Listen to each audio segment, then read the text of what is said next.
ইসলামের তপ্ত আগুন জ্বলছে সবার বুকে বুকে। কার কার বুকে সে আগুনটা আসলে আছে হাত তুলে তাকবীর দিয়ে প্রমাণ করে নিন।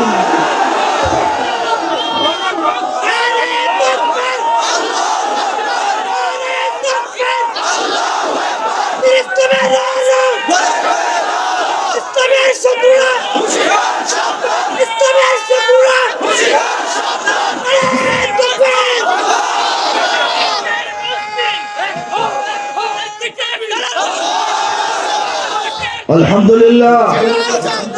যখন স্লোগান ওঠে নারে তাকবীর আল্লাহু আকবার, এদেশের এই মুসলমান চেহারার কিছু মানুষের অন্তর কেঁপে ওঠে, তাদের ভালো লাগে না। যখন স্লোগান ওঠে ইসলামের শত্রুরা হুঁশিয়ার সাবধান, অনেক পণ্ডিতের মাথায় চিন্তা আসে বাংলাদেশে নামাজ চলতেছে, রোজা চলতেছে, ইফতার চলতেছে, কুরবানি চলতেছে, হজ চলতেছে, আজান বন্ধ করে দেওয়া হয় নাই, ইসলামের দুশ্মনরা হুজুররা কোথায় পায়? আসে কিনা প্রশ্ন? ইসলামের দুশ্মন চিনা দেব? সংবাদ শিরোনামের মতো বলি, বিস্তারিত বলা দরকার নাই। বাংলাদেশের জন্মের পর থেকে আজ পর্যন্ত টানা 50 বছরের অধিক কাল সময় ধরে এদেশের নাম জানা অজানা, চেনা অচেনা, বৈধ অবৈধ অসংখ্য এনজিও বিদেশি এদেশের মানুষের ঈমান হরণের প্রচেষ্টায় লেগে আছে। ধানের নামে, চালের নামে, গমের নামে, কম্বলের নামে, শীতের নামে, ওষুধের নামে, ট্যাবলেটের নামে, শিক্ষার নামে, নারী মুক্তির নামে তারা ইসলামের সর্বনাশ করার ডিউটি পালন করছে। প্রথমত চিনে রাখবেন। দ্বিতীয়ত, এই বাংলাদেশের প্রতিষ্ঠিত যত মিডিয়া আছে এর মধ্যে 85% 90 আপ হবে হিসাবে, 90%-এরও বেশি পত্রিকা বলেন, রেডিও বলেন, টিভি বলেন, অনলাইন চ্যানেল বলেন, এই চ্যানেলগুলো, এই মিডিয়াগুলো দিন রাত 24 ঘন্টা তাদের প্রচারে, তাদের খবরে, তাদের সংবাদে, তাদের প্রতিবেদনে, তাদের আলোচনায়, তাদের ফিচারে, তাদের বিজ্ঞাপনে, তাদের নাটকে, তাদের টকশোতে, তাদের সিনেমায় সর্বত্র ইসলামকে খাটো করার, ছোট করার, লজ্জা দেওয়ার, অচল সাব্যস্ত করার এক ভিন্ন পরিকল্পনা চালিয়ে যাচ্ছে। ইসলামের দুশ্মন চিনতে পারতেছেন? স্লোগানটাকে এমনি এমনি দেওয়া হয়। আরেকটা শক্তি ইসলামের দুশ্মনী করছে।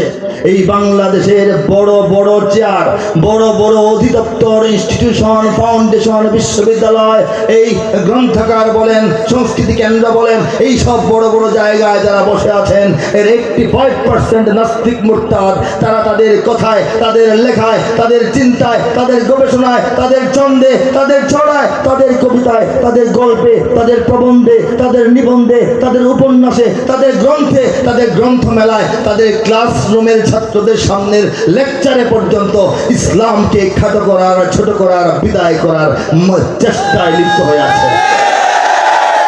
তিনটা শক্তি চিনিয়ে দিলাম। গোড়া গোড়া অনেক আছে, গোড়া গোড়া অনেক আছে, ঠিক না? কিন্তু তারা জানে না। তারা কি জানে না? আল্লাহ পাক কুরআনে 1500 বছর আগে আমাদেরকে জানায় রাখছেন। এটা তারা জানে না। কোনটা জানায় রাখছেন? শুরুতে যেটা তেলাওয়াত করলাম। আল্লাহ পাক বলেন, আল্লাহ বলেন ইউরিদুনা লিইউতফিউ নূরাল্লাহি বিআফওয়াহিহিম। আমার দুশমনরা, ইসলামের দুশমনরা, মিথ্যাচারীরা চায়, কি চায়? আল্লাহর বাতি, আল্লাহর জ্যোতি, আল্লাহর শক্তিকে ফু দিয়া নিভায় ফেলতে চায়। পরে আল্লাহ বলেন ওয়াল্লাহু মুতিম্মু নূরিহি। কিন্তু আল্লাহ কি চান? এই তাফসীরে চলে আসলাম। বলেন না যে হুজুর গান টান গাই চলে গেছে, তাফসীর করে নাই। শোনেন, আসল বাস্তবতা হলো কোরআনের যদি তাফসীর করা হয়, এই যাদের নারায়ে তাকবীর শুনলে খারাপ লাগে, তাফসীর শুনলে খারাপ লাগে, হাদিস ব্যাখ্যা করেন, তারা সহ্য করতে পারবে না। কারণ তারা তো মিথ্যার উপর দণ্ডায়মান, সত্য তাদের সহ্য হবে না। সূর্যের আলো চামচিকার ভালো লাগবে না, এটাই স্বাভাবিক, ঠিক কিনা বলেন?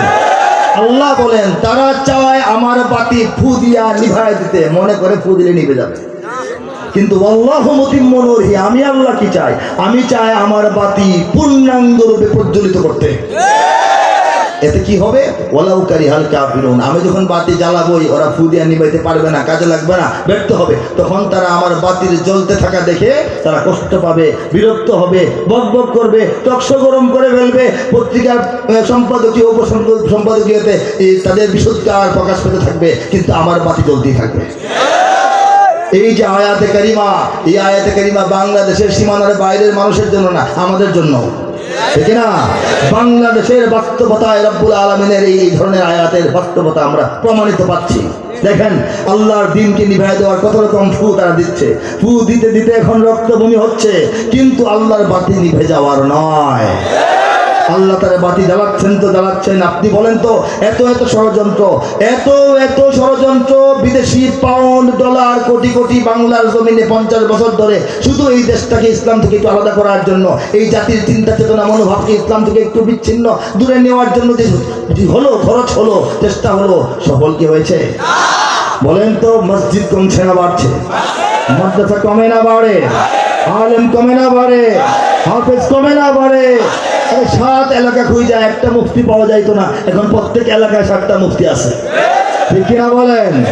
এইগুলি শুধু নয়, রব্বুল আলামিন এই যে নিজের চিন্তায়, নিজের চেষ্টায়, নিজের পথে, নিজের এই পরিকল্পনায় আল্লাহ পাক আমাদেরকে ঈমান দান করছিলেন, আমরা তো চেষ্টা করে আনি নাই, ঠিক কিনা বলেন? আমরা মাইর খাই নাই, আমরা গৃহহীন হই নাই, আমরা দেশ ছাড়া হইতে হয় নাই, আল্লাহ পাক ঈমান দিয়েছেন, যে উদ্দেশ্য দিয়েছেন সেই উদ্দেশ্যের উপর আমরা এখন আছি। আল্লাহ পাক সেই উদ্দেশ্যে আমাদেরকে প্রস্তুত করতেছেন। চিন্তা করে দেখেন, এই যে তাদের ষড়যন্ত্র, এই ষড়যন্ত্র বিবেচনা করলে বাহ্যিক দৃষ্টিতে বাংলাদেশে ইসলাম কবি নস্যাৎ হয়ে যাওয়ার কথা, কিন্তু হয় নাই।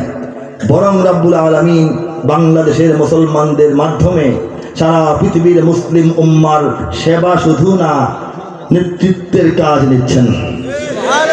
প্রমাণ চান? আরব বিশ্বে চমৎকার চমৎকার মসজিদ হয়, সেই সব মসজিদের ইমাম, খতিব এবং হাফেজ সাহেব, তারাবি এবং আজানের মুয়াজ্জিন বাংলাদেশ থেকে নেওয়া হয়। 100 রাষ্ট্র, 200 রাষ্ট্র, 120, 80, 70 দেশের মধ্যে প্রতিযোগিতা হয়। বাংলাদেশের কিশোররা হিফজুল কোরআন প্রতিযোগিতায় 1 নম্বর হয়।